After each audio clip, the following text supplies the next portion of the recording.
To understand why Nokia died, you don't look at a stock chart. You look at the town of Salo, Finland.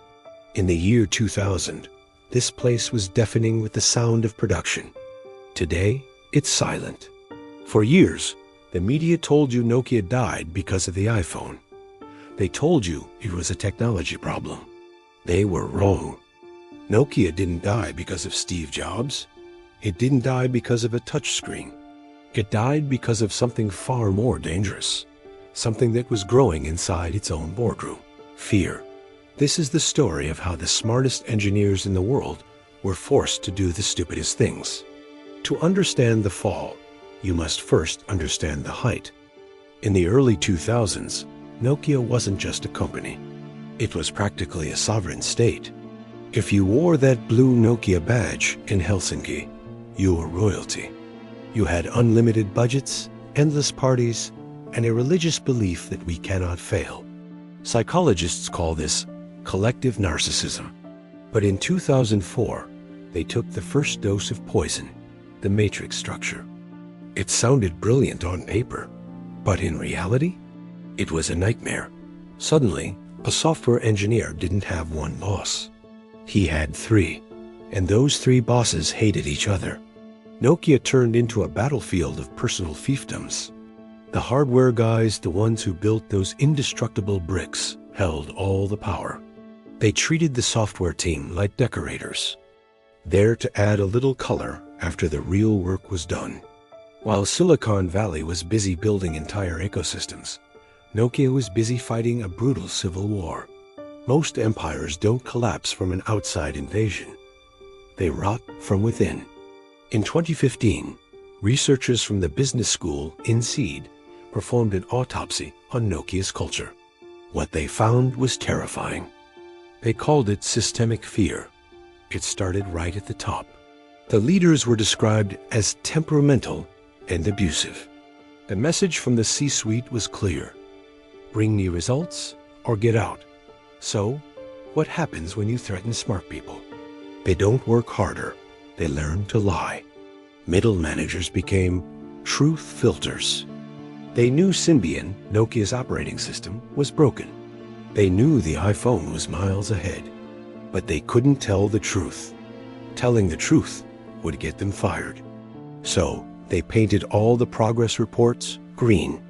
Bad news was filtered out at the bottom. Only lies floated to the top. By the time reports reached the CEO, a complete catastrophe looked like a minor challenge. The executives were flying the plane, but their entire dashboard was fake. And here is the smoking gun, the technical cost of all those lies. In 2010, when Risto Siilasmaa joined the board, he asked a simple question that no one else dared to ask. How long does it take to compile a build of Symbian? The answer made his blood run cold. 48 hours. Think about that. If an engineer changed one single line of code on a Tuesday, he wouldn't know if it even worked until Thursday. At Apple, that same process took a few minutes. Nokia wasn't just slow. They were moving through quicksand. The code itself was a mess of spaghetti of conflicting features, all patched together by fear and desperation. The engineers wanted to fix it. They knew exactly how to fix it, but they were too terrified to ask for the time to do it. So they just kept driving a broken car right off a cliff. Then came February 9th, 2011, the day the music stopped. Stephen Elop, the new CEO, sent out the most famous memo in tech history, the burning platform.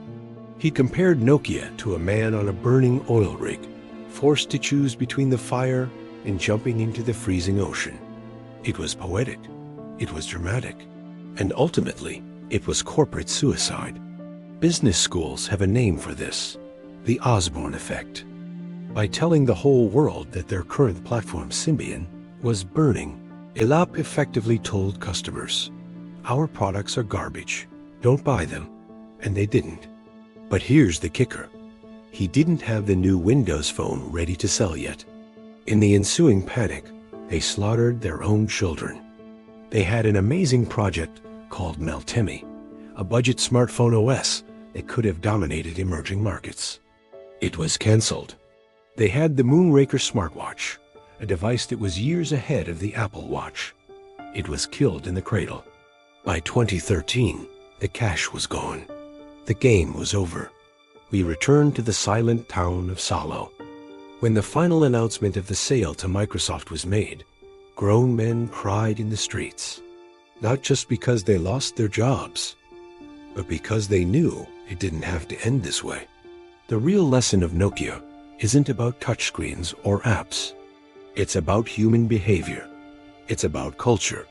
When fear enters the boardroom, intelligence walks right out the exit. Nokia built a culture where personal safety was valued more than the truth.